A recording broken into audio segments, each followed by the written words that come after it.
that he's going to retire and that he's not living like an athlete who's fighting at the top level anymore, and that he's not interested and he's not in the gym and etc. But I knew that there was going to be a decision made by the UFC coming soon. There's no way on earth that he's going to fight me. Not a chance. I will retire Jon Jones without even fighting him. Jon Jones called us last night and retired. Jon Jones is officially retired. Tom Aspinall is the heavyweight champion of the UFC. What is going on, everybody, and welcome back to the channel. The heavyweight division has been thrown into disarray once again, and the man at the center of it all is Jon "Bones" Jones. Just when we thought his retirement had finally brought some clarity, Jones has executed a stunning reversal that has left fighters and fans with whiplash. The news of his potential return, prompted by a rather unusual announcement, has completely overshadowed the division. And no one is more affected by this than the newly crowned champion, Tom Aspinall, who has been patiently waiting for his moment. Aspinall has now broken his silence, and it's safe to say the gloves are off. This situation has evolved beyond a simple matchmaking puzzle. It's now a question of respect, legacy, and the very integrity of the heavyweight title. So, how did a retirement that lasted barely 2 weeks unravel so spectacularly? And what does Tom Aspinall have to say about Jon Jones suddenly wanting to jump back into the mix?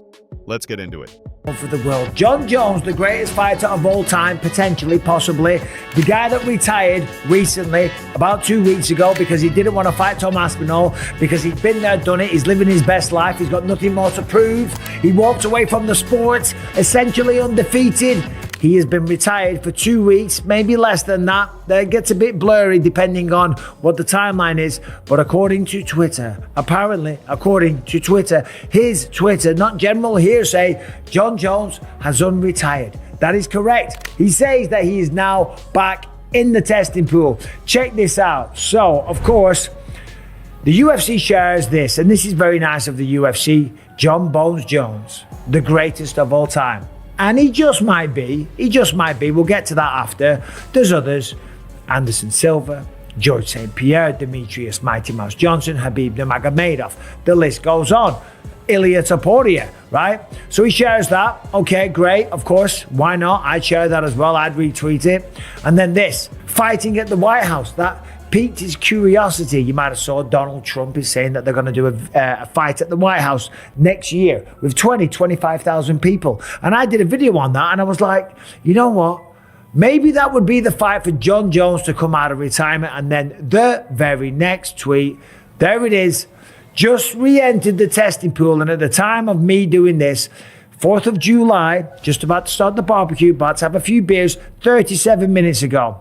Just re-entered the testing pool. That lasted for about 2 weeks. Figured we'd keep everyone's options open. Now, we'll have a look at the comments on that in just a second. I don't know what to think of this. I don't know if Jon's having a laugh, if he's being silly, if he's just taking the piss, or if he's actually serious. It all started just a couple of weeks ago. Jon Jones, arguably the greatest fighter to ever step into the octagon, announced his retirement. He'd done it all, achieved everything, and was ready to walk away undefeated as a heavyweight. The UFC made it official, and Tom Aspinall, the interim champion, was elevated to the undisputed king. The division could finally move forward, but that sense of order was short-lived. The entire situation was flipped on its head following a statement from former President Donald Trump about a potential UFC event at a very prestigious location. Dana, we're going to have a UFC fight. We're going to have a UFC fight. Think of this, on the grounds of the White House. We have a lot of land there. We're going to build a little, we're not, Dana's going to do it. Dana's great, one of a kind. We're going to have a UFC fight, championship fight, full fight, like 25,000 people. And we're going to do that as part of 250 also. We're going to have some incredible events, some professional events, some amateur events, but the UFC fight's going to be a big deal too. Throughout this entire saga, Tom Aspinall has carried himself with immense class. He stepped up on short notice to win the interim title, waited for the Jones-Stipe situation to resolve itself, and stood ready to defend his belt. But this latest chapter in the Jon Jones drama appears to have been the last straw. Aspinall has now voiced his disgust, framing Jones's actions as a circus that disrespects not only him, but the entire roster of heavyweight contenders who have been waiting for their shot. The frustration is deeply personal, as Aspinall's career has effectively been stalled for nearly a year due to the logjam at the top of the division. His manager, Andy, also expressed his disappointment with how the UFC handled the initial announcement of Aspinall becoming champion, feeling it was poorly managed and disrespectful to his fighter. Managers in this sport have to keep their relationships with the UFC. Yeah. And it's a real problem, and there's many layers to this issue. Managers are afraid to back their fighters because of the repercussions on their relationships with the UFC, and it's all over the place. They will serve the UFC before they serve their fighters, as far as I'm concerned. But to see a guy with only one fighter and not have to worry about this at all, and just be like, do you know what? This was bullshit. You know, essentially just be like, this is not cool. I thought it was class. Do we have some quotes there on our John? I don't know if you put them up there. Oh, here we go. This is from the article up on Uncrowned. And believe me, this has nothing to do with me if this is a good article. I am just writing 50 words, here's Andy. 50 words, here's Andy. Here it is. I can't think of a worse way you could have done it. This is the announcement of Tom as the new champion. I don't know if pathetic is the word. I just feel they didn't think about it. I don't think Tom deserved to find out at a press conference in the middle of the night. Yeah. It's got a point. It's poor man management of Jones and Tom. I like the personnel at the UFC, but for me, they just don't do things right sometimes. I think he's right. Well, okay, go ahead. Sorry. And here it is on Jones. Like, I mean, it just feels like he was knocking fucking home run balls out of the park. Like, everything that everyone felt. Yeah. He's just like, and here's this one. I know. As soon as Jones got injured and said he needed a year off before he fought Stipe, he should have stepped aside then. And what is now going to happen in your career going forward in the heavyweight division? All right. What are your feelings towards him? First of all, thanks for keeping it short, because I have said that I'm not going to speak about it anymore. My feelings towards him, I just wish him all the best. Genuinely wish him all the best.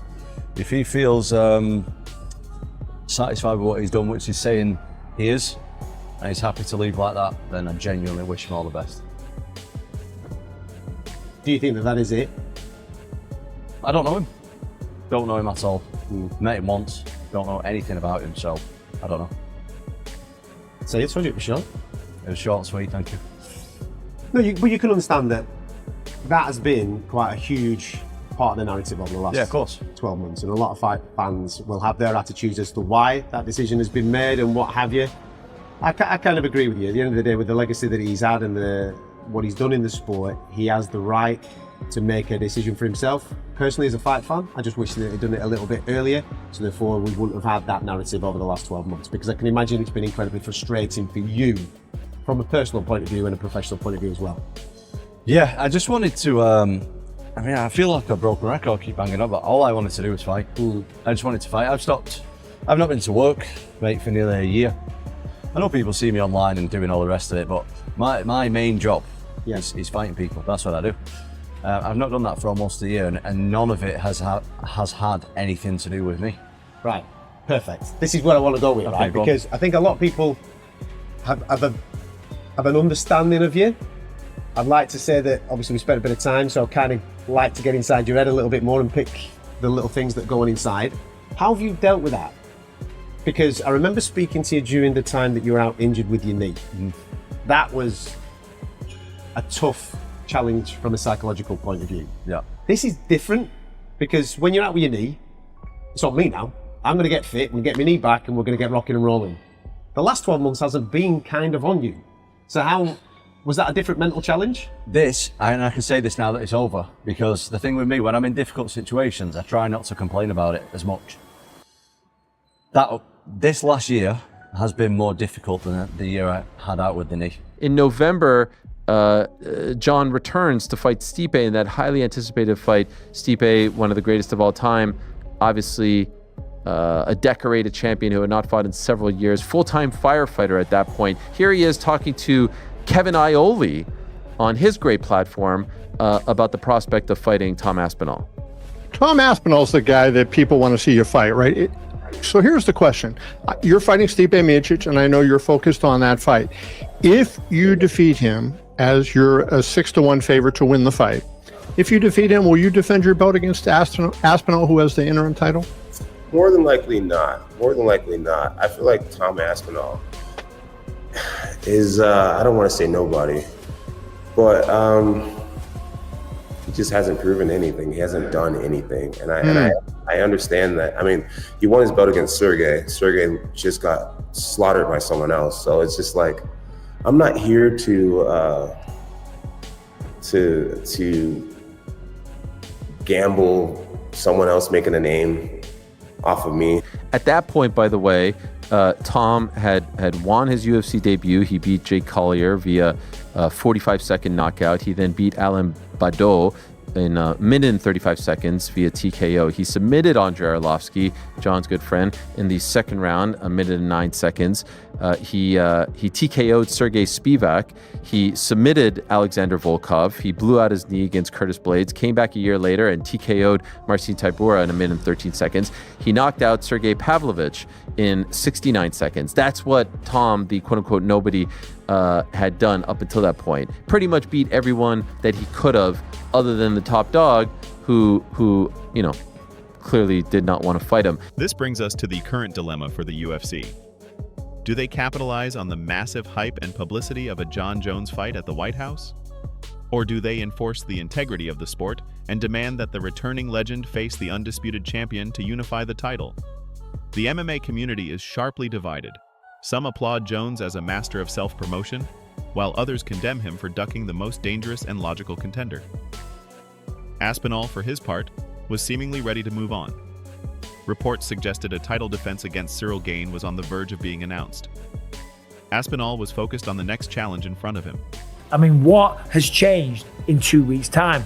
Of course, Trump talking about a fight at the White House. We're going to have a UFC fight. Think of this on the grounds of the White House. Yeah, okay, maybe maybe that's it. I don't think it is that. I do think that he would want to fight at the White House, and I'm sure that every single fighter is going to want to do that. A lot of them are raising their hands. Conor McGregor's put his hand up. Michael Chandler's interested. Sean Strickland's definitely going to want to be there. Mr. 1776, of course, him versus Tom Aspinall. England versus USA, 1776, all over again at the White House.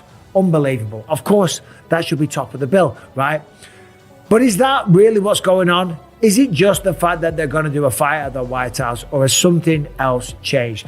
The fact that he's re-entered the testing pool means he's not messing around, okay? Now, let's have a look. Let's have a look at the Twitter responses, because you never know, maybe there's a bit of bullshit going on here. I'm finding this out just as you are if you're seeing this for the first time. Guess who will be waiting for you if you decide to come back. Hello, John. Of course, there's Tom Aspinall. Sir, this event is for real fighters. See, that's what we're talking about. The legacy will be a little bit tainted because everyone thinks that he was avoiding Jon Jones, and Jon in the White House only makes sense. No other American champions right now. Well, that is a good point. I talked about that in the other video as well. There isn't any American champions right now other than Jon Jones. Well, Jon Jones is retired. Tom Aspinall is the undisputed champion. And Tom Aspinall, to be honest, is absolutely sick of all this shit. He's just happy that everything has now moved on. Tom Aspinall has a new opponent and a location. Apparently it's going to get announced soon. Like, the guy I'm fighting next is the most dangerous guy that I'm ever going to have to fight. Got to think that's Cyril Gane. God knows where it's going to be. More than likely Las Vegas, somewhere in America anyway. It ain't going to be in France. It ain't going to be in the UK. Tom's last pay-per-view was in the UK in the middle of the night. It's going to be in America on prime time. That's for damn sure. Probably Cyril Gane. Now, the big question is why is he doing this? If we take it at face value and we say that Jon Jones is serious, okay? What has changed? I don't think that in 2 weeks' time, all the fan backlash, because there's a lot of people that support him, and of course he just shared a post on the UFC, and there's a lot of people in, old school fans that still very, very much support Jon Jones and still look at his legacy as the person that was one of the greatest to ever do it. That's without a shadow of a doubt, that beat generations of champions. But there's a lot of people that are talking shit. I don't think it's people talking shit online that's going to influence him to come out of retirement. As just a fighter here, if it was so public, for me personally, I don't know if my ego could take it, having not done it. But that's honestly, that's his prerogative. I don't hold any ill will against him for it, and I'm happy to move on with my career now that it's over, because you got to remember, I've not fought for nearly a year now because of this. So I'm glad that is behind us now. Do you, in part, I guess, take this as a bit of a compliment that there was such huge public pressure for him to fight you, and actually the route that he chose was to retire instead of fighting you? I mean, that's quite a compliment for someone of Jon Jones' stature. I try not to let my ego take control of me. I could see why people would think that, but to me, it's just like, maybe when I've retired, when I've retired myself, which is not going to happen in the next couple of years at least, I'll think about that kind of stuff. This entire chaotic affair has become a debate about Jon Jones's legacy. Is he truly the greatest of all time if he is perceived as picking and choosing his fights and avoiding the new wave of top contenders? Being the champion isn't just about having the belt. It's about a willingness to take on all comers. The perception that Jones retired to avoid Aspinall, only to unretire for a glamour fight, has led many to question his competitive spirit. His history with Aspinall, including an awkward encounter where he refused even a friendly face-off, only adds fuel to that fire. And Jon had been telling us for quite some time, I already told the UFC my plans. I'm not sure why they haven't done anything with it. But it seems as though as he continued to try and hint at what his plans were, the UFC felt like their hand was forced and they had to put it out there. Because at this point, what are we waiting for? Now, Tom Aspinall is coming to Las Vegas this week. He will be there back end of the week. He was told that a decision would be made by International Fight Week. Why I think this is ludicrous that it all went down like this was, we had waited so long for the resolution to this issue. Could they have not done something in Las Vegas in front of all the fans before the press conference, after the press conference, before the weigh-ins, after the weigh-ins, in the middle of the card on Saturday, before the fight, after the fight, presenting Tom with the belt, saying, you are the man, this is the glamour division, you are the baddest man on the planet, you're the heavyweight champion, you've done it all right, everything we've asked of you. Why not do it like that? He's literally going to be there in a couple of days. Where every media member, every fan is going to be there. You do it like this? In a throwaway, midway through a press conference in Baku, Azerbaijan, in the middle of the night over there, when no one's paying attention, you do it like that? What is that? When you're an interim champion, they only make an interim champion when the champion cannot defend the belt. So for Jon Jones, he couldn't defend the belt because he tore his pec muscle. So the interim champion means he should be fighting the champion right off the bat. That's not the case with Jon Jones, right? Because Jon Jones is going to fight Stipe Miocic. So the interim champion is supposed to sit there and wait. But by law, in like the regulations, once Jon Jones steps in the cage, he is stripped of his interim champion because the champion has returned. There is no longer for an interim champion. What is the point of having an interim champion when the champion is ready to fight? This is the only sport in the world you can have somebody hold your career back. Yep. I've been almost a year inactive with no prospects of anything. Just be ready, and we'll just let you know. Yeah. And then it's kind of difficult, like mentally, to. Oh yeah. This is the fight against Jon Jones. Like, not the fight is another thing. Yeah. This is the tricky bit where I really have to stay switched on, stay motivated, and. I'm trying my best. I'm trying. It's tough. As you said a minute ago, no one really knows what's going on behind the scenes apart from me. Exactly. You're in office cooking. I train all the time anyway. Just because I've not got a fight doesn't mean I don't train. Like, I honestly can see Jon's point of view. I get it. Yep. I get it. It's just about the title for me. Yep. I just want the title, that's it. Yep. Does nothing else really matter, so. You're like, let me do my thing, let me fight. I just want to fight. And I think that's the respectful way to go about it. It's like, you don't care if it's Jon, and it's no disrespect to Jon, it's no disrespect to anybody out there, you're just trying to fight. Yep. I just want to fight. Yep. Nah, man, Jon's retired. What are we talking about, guys? Jon, you guys don't follow Jon on social media? I don't follow him on social media. He said that. No, me too, actually. Me too. But the guy is living his best life. He's had a fantastic career. We all know. We know Jon's a religious man, so I want to say God bless him moving forward in what he does with his life and his career. And you know, we move on. We move on. I'm the undisputed heavyweight champion of the world. I'm ready to take on all comers, get this division moving again. Us guys have been waiting around too long. You know, the contenders are getting sick of it. Everybody's getting sick of it. Even the fans are getting sick of this stuff. So John's retired, and it's time that we move on. Retired Jon Jones. Just as he predicted, Tom Aspinall, over a year ago, I think, said, I will retire this man without even having to fight him. He's never going to fight me. And despite all the umming and ahhing and all the fucking pretending that he was going to actually ever get in the cage with Tom Aspinall, Jon Jones has done what we always knew he was going to do. He's tucked tail and ran. Imagine calling yourself a goat and yet behaving like such a duck. I mean, this is like back in the playground. Jon Jones has got a bike.